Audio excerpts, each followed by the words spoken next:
എൻ്റെ വീട് ഒരു 1000 സ്ക്വയർ ഫീറ്റ് ആണ്, അല്ലെങ്കിൽ 1500 സ്ക്വയർ ഫീറ്റ് ആണ്. ഇതിന് കരിങ്കല്ലുകൊണ്ട് ഫൗണ്ടേഷൻ ചെയ്യുമ്പോൾ മൊത്തം എത്ര കോസ്റ്റ് വരും? നമ്മുടെ കൺസ്ട്രക്ഷനുമായി ബന്ധപ്പെട്ട പല ഗ്രൂപ്പുകളിലും സ്ഥിരം ചോദിച്ച് കേൾക്കാറുള്ള ഒരു ചോദ്യമാണ്. യഥാർത്ഥത്തിൽ നമ്മുടെ ഒരു വീടിൻ്റെ ഏരിയ അല്ലെങ്കിൽ വീടിൻ്റെ സ്ക്വയർ ഫീറ്റ് ഈ ഫൗണ്ടേഷനുമായിട്ട് എന്തെങ്കിലും ബന്ധമുണ്ടോ? യഥാർത്ഥത്തിലില്ല. ഈ ഫൗണ്ടേഷൻ്റെ കോസ്റ്റ് എന്ന് പറയുന്നത് പ്രധാനമായിട്ടും 3 കാര്യങ്ങളുമായിട്ടാണ് ബന്ധപ്പെട്ടിരിക്കുന്നത്. അതിൽ ആദ്യത്തേത് ഫൗണ്ടേഷൻ്റെ ലെങ്താണ്, രണ്ടാമത്തേത് ഫൗണ്ടേഷൻ്റെ ഡെപ്താണ്, മൂന്നാമത്തേത് നമ്മുടെ ഏരിയയിലെ മെറ്റീരിയലിൻ്റെ കോസ്റ്റാണ്.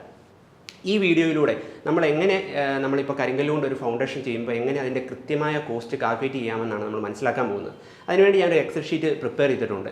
നമ്മുടെ ബിൽഡിങ്ങുമായിട്ട് അല്ലെങ്കിൽ നമ്മുടെ വീടുമായിട്ട് ബന്ധപ്പെട്ട കുറച്ച് ഡേറ്റാസ് അതിനകത്ത് ഫില്ല് ചെയ്ത് കൊടുത്തു കഴിഞ്ഞാൽ കൃത്യമായിട്ട് നമ്മുടെ ഫൗണ്ടേഷൻ്റെ കോസ്റ്റ് അല്ലെങ്കിൽ ഫൗണ്ടേഷൻ ചെയ്യുമ്പോൾ എത്ര കോസ്റ്റ് നമുക്ക് ചിലവാകുമെന്ന് കാൽക്കുലേറ്റ് ചെയ്ത് കിട്ടുന്ന രീതിയിലുള്ള ഒരു എക്സൽ ഷീറ്റാണിത്. അപ്പോൾ ഈ വീഡിയോയിലൂടെ നമുക്ക് കൃത്യമായിട്ട് എങ്ങനെ ഫൗണ്ടേഷൻ്റെ കോസ്റ്റ് കാൽക്കുലേറ്റ് ചെയ്യാം, അല്ലെങ്കിൽ നമ്മുടെ ഫൗണ്ടേഷൻ എത്ര കോസ്റ്റ് വരുമെന്നുള്ളത് മനസ്സിലാക്കാം. ഞാൻ സുബിൻ തോമസ്, ഡീൻ ആഷ്വിൽ ആർക്കിടെക്ചറിലെ പ്രിൻസിപ്പൽ ഡിസൈനറാണ്. നമ്മൾ ആദ്യം പറഞ്ഞ പോലെ ഈ കരിങ്കല്ല് കൊണ്ടുള്ള ഫൗണ്ടേഷൻ ഉണ്ടാക്കുമ്പോൾ അതിൻ്റെ കോസ്റ്റ് പ്രധാനമായിട്ടും 3 കാര്യങ്ങളുമായിട്ട് ബന്ധപ്പെട്ടിട്ടാണ് ഇരിക്കുന്നത്. അതിൽ ആദ്യത്തേത് ഫൗണ്ടേഷൻ്റെ ലെങ്താണ്. നമ്മളിപ്പോൾ സാധാരണ രീതിയിൽ ഒരു വീട് പണിയുന്ന സമയത്ത് നമ്മുടെ ഭിത്തി എവിടെയൊക്കെ വരുന്നുണ്ടോ അതിൻ്റെ അടിയിലൂടെ എല്ലാം കരിങ്കല്ലിൻ്റെ ഫൗണ്ടേഷൻ ഉണ്ടാവും. അപ്പോൾ നമ്മുടെ മൊത്തം വാൾസിൻ്റെ നീളം അനുസരിച്ചിട്ടായിരിക്കും ഈ ഫൗണ്ടേഷൻ്റെ നീളം ഉണ്ടാവുക. അത്തരത്തിൽ എത്രത്തോളം നീളത്തിൽ ഈ ഫൗണ്ടേഷൻ വരുന്നുണ്ട് എന്നുള്ളത് ഈ ഫൗണ്ടേഷൻ്റെ കോസ്റ്റുമായി ബന്ധപ്പെട്ട ഒരു പ്രധാനപ്പെട്ട കാര്യമാണ്.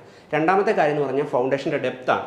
ഇപ്പം നമ്മൾ പല പ്ലോട്ടിലും ഈ ഫൗണ്ടേഷൻ്റെ ഡെപ്ത് പലതായിരിക്കും. ഇപ്പം മണ്ണിൻ്റെ ഉറപ്പനുസരിച്ച് നമ്മൾ ഈ ഫൗണ്ടേഷൻ കൊണ്ട് നിർത്തുമ്പോൾ നല്ല സ്ട്രോങ് ആയിട്ടുള്ള ഒരു ലെയറിൽ വേണം ഇത് കൊണ്ട് നിർത്താനായിട്ട്. അപ്പോൾ നമ്മുടെ ഓരോ പ്ലോട്ടിലും ഈ ഫൗണ്ടേഷൻ ഡെപ്ത് ഡിഫറൻ്റ് ആയിരിക്കും. അപ്പോൾ നമ്മുടെ ഫൗണ്ടേഷൻ ഡെപ്തും ഈ ടോട്ടൽ കോസ്റ്റിൻ്റെ ഒരു പ്രധാനപ്പെട്ട ഭാഗമാണ്. മൂന്നാമത്തെ കാര്യം എന്ന് പറഞ്ഞാൽ മെറ്റീരിയലിൻ്റെ കോസ്റ്റാണ്. ഇപ്പം നമുക്ക് കരിങ്കല്ല് നമ്മുടെ പ്ലോട്ടിൽ ലഭിക്കുന്ന കോസ്റ്റ് എല്ലാ ഏരിയകളിലും ഒന്നായിരിക്കും. നമ്മൾ കോറിയോട് അടുത്ത ഏരിയകളിൽ, ഇപ്പം ട്രാൻസ്പോർട്ടേഷൻ കുറവുള്ള ഏരിയകളിൽ കോസ്റ്റ് കുറഞ്ഞിട്ടായിരിക്കും കരിങ്കല്ല് ലഭിക്കുക. അപ്പോൾ ഇതിൻ്റെ കോസ്റ്റും ഇതിൻ്റെ മൊത്തം നമ്മൾ ഫൗണ്ടേഷൻ്റെ കോസ്റ്റ് കാൽക്കുലേറ്റ് ചെയ്യുന്നതിലെ പ്രധാനപ്പെട്ട ഒരു ഫാക്ടറാണ്. ഇനി നമുക്ക് ഇതിൻ്റെ കോസ്റ്റ് കാൽക്കുലേറ്റ് ചെയ്യുന്ന എക്സൽ ഷീറ്റിലേക്ക് പോകാം.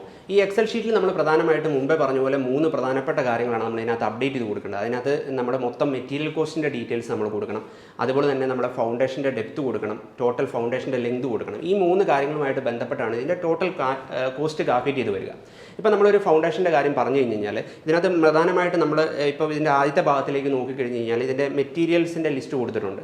അപ്പോൾ ഈ മെറ്റീരിയലിനൊക്കെ കോസ്റ്റ് എത്രയാണോ നമ്മുടെ ഏരിയ വരുന്നത് അത് ആദ്യം തന്നെ നമ്മൾ അപ്ഡേറ്റ് ചെയ്ത് കൊടുക്കുക. അതിനകത്ത് ആദ്യം നമ്മൾ കരിങ്കല്ലിൻ്റെ കോസ്റ്റ് പറഞ്ഞിട്ടുണ്ട്, രണ്ടാമത് സിമെൻറ്റിൻ്റെ പറഞ്ഞിട്ടുണ്ട്, എംസാൻഡിൻ്റെ പറഞ്ഞിട്ടുണ്ട്, TMD ബാസിൻ്റെ പറഞ്ഞിട്ടുണ്ട്, 20 mm മെറ്റീരിയലിൻ്റെ കാര്യം പറഞ്ഞിട്ടുണ്ട്, ബൈൻഡിങ് വയറിൻ്റെ കാര്യം പറഞ്ഞിട്ടുണ്ട്. ഇത്രയും മെറ്റീരിയലാണ് ഇതിനകത്ത് മൊത്തത്തിൽ യൂസ് ചെയ്യപ്പെടുക. ഇപ്പം നമ്മൾ ഇപ്പം കഴിഞ്ഞ വീഡിയോയിൽ ഇപ്പോൾ കരിങ്കല്ലിൻ്റെ കൺസ്ട്രക്ഷൻ, ഈ കരിങ്കല്ല് വെച്ചിട്ടുള്ള ഫൗണ്ടേഷൻ എങ്ങനെയാണ് ചെയ്യുന്നതിനെക്കുറിച്ച് ഡീറ്റെയിൽ ആയിട്ട് പറഞ്ഞിട്ടുണ്ട്. ആ വീഡിയോ കണ്ടിട്ടില്ലാത്തവർ ഈ മുകളിലുള്ള ലിങ്കിൽ പോയിട്ട് ആ വീഡിയോ കാണാം.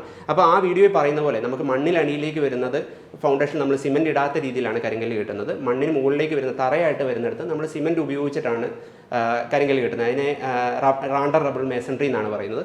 അതിന് മുകളിലായിട്ട് നമ്മളൊരു ബെൽറ്റും കൊടുക്കും. അപ്പോൾ ഈ രീതിയിലാണ് ഈ കരിങ്കല്ലിൻ്റെ ഫൗണ്ടേഷൻ്റെ കൺസ്ട്രക്ഷൻ നടക്കുക. അപ്പം അതിന് വേണ്ടുന്ന മൊത്തത്തിൽ എത്രത്തോളം മെറ്റീരിയൽ വേണോ ആ മെറ്റീരിയലിൻ്റെ എല്ലാം ലിസ്റ്റാണ് നമ്മൾ കൊടുത്തിരിക്കുന്നത്. അതിൻ്റെ കോസ്റ്റ് നമ്മൾ അപ്ഡേറ്റ് ചെയ്ത് കൊടുത്തു കഴിഞ്ഞാൽ ഓട്ടോമാറ്റിക്കലി ആ കോസ്റ്റിനനുസരിച്ചിട്ടുള്ള ടോട്ടൽ കോസ്റ്റ് ഇതിനകത്ത് കാൽക്കുലേറ്റ് ചെയ്ത് വരുന്നതായിരിക്കും. ഇതിൻ്റെ കോസ്റ്റ് കാൽക്കുലേഷനിലേക്ക് വരുമ്പോൾ നമ്മൾ ആദ്യം തന്നെ കൊടുക്കേണ്ട വാല്യൂ എന്ന് പറയുന്നത് ഡ്രൈ റബിൾ മേസൺട്രിയുടെ സൈസാണ്. അതിപ്പം 60x60. നമ്മൾ കഴിഞ്ഞ വീഡിയോ കണ്ടവർക്കറിയാം, നമ്മൾ മണ്ണിനടിയിലേക്ക് പോകുന്ന ഭാഗത്തിൻ്റെ ഒരു നോർമൽ സൈസ് എന്ന് പറയുന്നത് 60x60 ആണ്. ഇതിലെ രണ്ടാമത്തെ 60ൻ്റെ സൈഡിൽ നമ്മളൊരു റെഡ് ബോർഡർ കൊടുത്തിട്ടുണ്ട്. അത് ഡെപ്താണ്. ആ ഡെപ്ത് എന്ന് പറയുന്നത് നമുക്ക് ഓരോ പ്ലോട്ടിലും വ്യത്യാസപ്പെടാം. നമുക്ക് സ്ട്രോങ് ആയിട്ടുള്ള ലെയർ എത്ര ഡെപ്തി കിട്ടുന്നു അതാണ് ഡെപ്ത്. അപ്പം അത് ചിലപ്പോൾ 60 ആവാം, ചിലപ്പോൾ 70 ആവാം, ചിലപ്പോൾ 100 ആകാം, അങ്ങനെ വ്യത്യാസപ്പെട്ടിരിക്കും. ആ വാല്യൂ നമ്മൾ കൃത്യമായിട്ട് ഡെപ്തിൻ്റെ കാര്യത്തിൽ എഡിറ്റ് ചെയ്ത് കൊടുക്കുക. രണ്ടാമത്തെ കാര്യം റാണ്ടർ റബിൾ മേസൺട്രി. റാണ്ടം റബിൾ മേസൺട്രി എന്ന് പറയുന്നത് നമ്മൾ തറയായിട്ട് മണ്ണിന് മുകളിലേക്ക് വരുന്ന, ഗ്രൗണ്ട് ലെവലിൽ നിന്ന് മുകളിലേക്ക് വരുന്ന ഭാഗത്തിനെയാണ് അത് സൂചിപ്പിക്കുന്നത്. അതിൻ്റെ സൈസ് പൊതുവേ 45x45 ആണ്. ഇപ്പോൾ ചില കേസിൽ നമ്മൾ തറപ്പൊക്കം കുറയ്ക്കുവാണെങ്കിൽ ചിലപ്പോൾ പൊക്കം 30 സെൻറ്റിമീറ്റർ ആവാം, അങ്ങനെയൊക്കെ വ്യത്യാസം വരാം. അപ്പോൾ ആ 45 എഡിറ്റ് ചെയ്ത് 30 കൊടുക്കുക. അതുപോലെ തന്നെ ലെങ്ത് ഓഫ് ഫൗണ്ടേഷൻ. ഇപ്പം നമ്മൾ പറഞ്ഞ ഒരു പ്രധാനപ്പെട്ട കാര്യം ഇതാണ്. നമ്മുടെ വാൾസ് എവിടെയൊക്കെ വരുന്നോ അതിൻ്റെ അടിയിലൂടെ ഫൗണ്ടേഷൻ പോകുന്നതിൻ്റെ ആ ഫൗണ്ടേഷൻ്റെ മൊത്തം ലെങ്ത് എടുത്തിട്ട് നമ്മൾ ഇവിടെ എഡിറ്റ് ചെയ്ത് കൊടുക്കണം. അപ്പോൾ ഈ ലെങ്തിനെയും ഡെപ്തിനെയാണ് പ്രധാനമായിട്ടും ഇത് ആശ്രയിച്ചിരിക്കുന്നത്. അതുപോലെ അങ്ങനെ നമുക്ക് ടോട്ടൽ ഈ ഡ്രൈ റബിൾ മേസൺട്രിയുടെ വോളിയം എത്രയാണെന്നുള്ളത് നമുക്ക് കിട്ടിയിട്ടുണ്ട്. 36 m³ എന്ന് കാൽക്കുലേറ്റ് ചെയ്ത് വരും.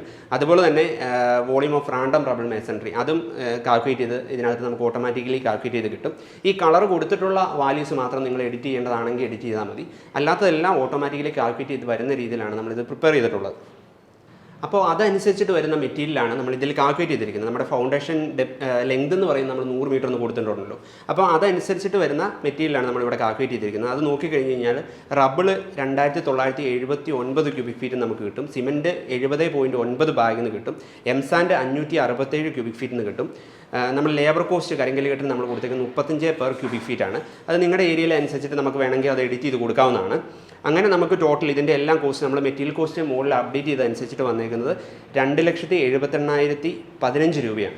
അപ്പം നമ്മൾ മെറ്റീരിയൽ കോസ്റ്റും നമ്മൾ ഫൗണ്ടേഷൻ്റെ ലെങ്തും അതുപോലെ തന്നെ ഫൗണ്ടേഷൻ്റെ ഡെപ്തും മെറ്റീരിയൽ കോസ്റ്റും അപ്ഡേറ്റ് ചെയ്ത് കൊടുത്തതനുസരിച്ചിട്ട് നമ്മുടെ അത്രയും നീളത്തിൽ ആ ഫൗണ്ടേഷൻ ചെയ്യുന്നതിന് നമുക്ക് വന്നേക്കുന്ന മൊത്തം കോസ്റ്റ് എന്ന് പറയുന്നത് 2,78,15 രൂപയാണ്.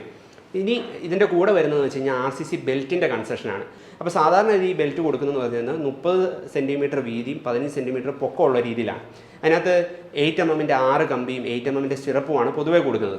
അപ്പോൾ അത്തരത്തിലുള്ള ഒരു ബെൽറ്റും ഇതിൻ്റെ മുകളിൽ കൊടുക്കുമ്പോൾ തന്നെ എത്ര കോസ്റ്റ് വരുമെന്ന് നമുക്ക് ഇനി കാൽക്കുലേറ്റ് ചെയ്യാം. നമ്മളിപ്പോൾ ഈ പറഞ്ഞ രീതിയിൽ ഒരു ബെൽറ്റ് കൊടുക്കുമ്പോൾ തന്നെ നമ്മൾ മുന്നേ കൊടുത്ത ഫൗണ്ടേഷൻ്റെ നീളം ഉണ്ടല്ലോ 100 മീറ്റർ എന്നാണ് നമ്മൾ കൊടുത്തിരിക്കുന്നത്. അപ്പോൾ ആ 100 മീറ്ററിൽ ഈ പറഞ്ഞ രീതിയിലുള്ള ഒരു ബെൽറ്റ് കൊടുക്കുമ്പം അതിൻ്റെ കോൺക്രീറ്റിൻ്റെ വോളിയം എന്ന് പറയുന്നത് 4.5 m³ ആണ് വരുന്നത്. അത് ഓട്ടോമാറ്റിക്കലി കാൽക്കുലേറ്റ് ചെയ്ത് വരുന്നതാണ്. അത് നമ്മൾ അത് നോക്കേണ്ട കാര്യമില്ല. അപ്പോൾ അതിനടിയിലേക്ക് അതിൻ്റെ മെറ്റീരിയൽസ് എന്തേരം വേണമെന്ന് നോക്കിയാൽ സിമെൻറ്റ് നമുക്ക് 36 ബാഗ് വേണ്ടി വരും, എംസാൻഡ് 108 ക്യൂബിക് ഫീറ്റ് വേണ്ടി വരും. അതുപോലെ തന്നെ 20 mm അഗ്രിഗേറ്റ് നമ്മൾ മിറ്റിൽ 20 mm മിറ്റിൽ 180 ക്യൂബിക് ഫീറ്റ് വേണ്ടി വരും. 8 mm TMD ബാസ് 480 കിലോ വേണ്ടി വരും. ബൈൻഡിങ് വയേഴ്സ് ഒരു 4.5 കിലോയും വേണ്ടി വരും. അതിൻ്റെ മൊത്തം ലേബർ കോസ്റ്റ് എന്ന് പറയുന്നത് നമ്മുടെ ഈ ഏരിയയിൽ ഒരു കോസ്റ്റ് വെച്ചിട്ട് 7,500 പെർ m³ ആണ്. ഒരു m³ 7,500 രൂപയാണ് ലേബർ കോസ്റ്റ് വരുന്നത്. അങ്ങനെ നമുക്ക് ടോട്ടലി 1,04,212 രൂപ നമ്മൾ ഈ ബെൽറ്റ് കോൺക്രീറ്റിന് വേണ്ടി വരും. അങ്ങനെ നമ്മൾ നോക്കിക്കഴിഞ്ഞ് കഴിഞ്ഞാൽ ഏകദേശം റബിളിന് തന്നെ റബിൾ വർക്കിന് മാത്രം 2,78,15 രൂപയും അതുപോലെ തന്നെ RCC ബെൽറ്റിന് 1,04,212 രൂപയും വരും. അങ്ങനെ മൊത്തത്തിൽ 3,82,228 രൂപ നമുക്ക് കോസ്റ്റ് വരും. അതായത് നമ്മൾ 100 മീറ്റർ ലെങ്ത് ഉള്ള ഒരു ഫൗണ്ടേഷനാണ് 60 സെൻറ്റിമീറ്റർ ഡെപ്തും ആണെങ്കിൽ അതിന് ഏകദേശം വരുന്ന കോസ്റ്റ് എന്ന് പറയുന്നത് മൊത്തത്തിൽ 3,82,228 രൂപയാണ്. ഇനി നമുക്ക് ഏകദേശം ഒരു 1,600 വരുന്ന ഒരു സ്ക്വയർ ഉള്ള വീടിന് ഈ കരിങ്കല്ല് കൊണ്ട് ഫൗണ്ടേഷൻ ചെയ്താൽ എത്ര കോസ്റ്റ് വരുമെന്ന് നോക്കാം. നമ്മൾ ഈ അടുത്ത് കംപ്ലീറ്റ് ചെയ്തിട്ടുള്ള ബ്രൂക്ക്വേൽ എന്ന് പറഞ്ഞൊരു വീട് ഏകദേശം 1,600 സ്ക്വയർ ഫീറ്റ് വരുന്നൊരു വീടാണ്. ഇപ്പോൾ അതിൻ്റെ പ്ലാൻ ഉപയോഗിച്ചിട്ട് ഈ ഫൗണ്ടേഷൻ കരിങ്കല്ല് ഉപയോഗിച്ച് ചെയ്തപ്പോൾ എത്ര കോസ്റ്റ് വന്നെന്നുള്ളത് നമുക്ക് കാൽക്കുലേറ്റ് ചെയ്ത് നോക്കാം. അതിനുവേണ്ടി നമുക്ക് ഈ പ്ലാൻ ഉപയോഗിച്ചിട്ട് ആദ്യം ഫൗണ്ടേഷൻ്റെ ലെങ്ത് മൊത്തത്തിൽ കാൽക്കുലേറ്റ് ചെയ്യണം. അപ്പോൾ നമ്മൾ ഈ കാണുന്ന പോലെ ഫൗണ്ടേഷൻ്റെ ലെങ്ത് കാൽക്കുലേറ്റ് ചെയ്ത് കഴിഞ്ഞാൽ ഏകദേശം 116 മീറ്ററാണ് വരുന്നത്. അതുപോലെ തന്നെ അവിടെ പോയിട്ടുള്ള ഫൗണ്ടേഷൻ്റെ ഡെപ്ത് എന്ന് പറയുന്നത് ഏകദേശം ആവറേജ് 85 സെൻറ്റിമീറ്ററാണ്. നമുക്കിനി ആദ്യം തന്നെ നമ്മൾ ഈ എക്സൽ ഷീറ്റിലേക്ക് ആ ലൊക്കാലിറ്റിയിൽ ഈ മെറ്റീരിയലിൻ്റെ കോസ്റ്റ് നമുക്കൊന്ന് അപ്ഡേറ്റ് ചെയ്ത് കൊടുക്കാം. അപ്പോൾ അത് നോക്കിക്കഴിഞ്ഞാൽ കരിങ്കല്ലിന് ഏകദേശം 47 രൂപയാണ് സൈറ്റിൽ അവൈലബിൾ ആയിട്ടുള്ളത്. സിമെൻറ്റ് 400 രൂപയാണ്, എംസാൻഡ് 65 രൂപയാണ്, TMD ബാസ് JSW ആണ് അവിടെ യൂസ് ചെയ്തത്, അതിന് 85 രൂപയാണ്. അതുപോലെ തന്നെ 20 mm അഗ്രിഗേറ്റ് 20 mm മിറ്റിലിന് 55 രൂപയാണ് കോസ്റ്റ് വരുന്നത്. ബൈൻഡിങ് വയറിന് 105 രൂപയാണ് കോസ്റ്റ് വരുന്നത്. ആദ്യം തന്നെ നമ്മൾ ഇത്രയും കോസ്റ്റ് മുകളിൽ അപ്ഡേറ്റ് ചെയ്ത് കൊടുക്കുക.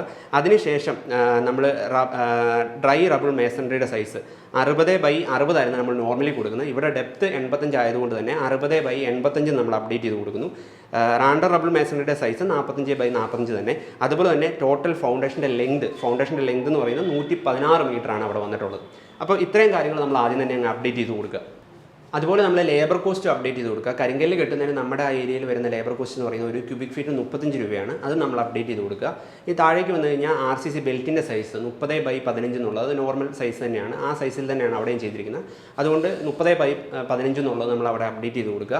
അങ്ങനെ താഴേക്ക് വരുമ്പോൾ ഈ കോൺക്രീറ്റ് RCC ബെൽറ്റ് ചെയ്യുന്നതിനുള്ള ലേബർ കോസ്റ്റ് 8,500 രൂപയാണ് ആ ഏരിയയിൽ കോസ്റ്റ് വന്നത്. അതും നമ്മൾ അപ്ഡേറ്റ് ചെയ്ത് കൊടുക്കുക. അങ്ങനെ താഴേക്ക് വരുമ്പോൾ നമുക്ക് ടോട്ടൽ ആയിട്ടുള്ള കോസ്റ്റ് എന്ന് പറയുന്നത് റബിൾ വർക്കിന് വന്നേക്കുന്ന ടോട്ടൽ കോസ്റ്റ് എന്ന് പറയുന്നത് 3,83,525.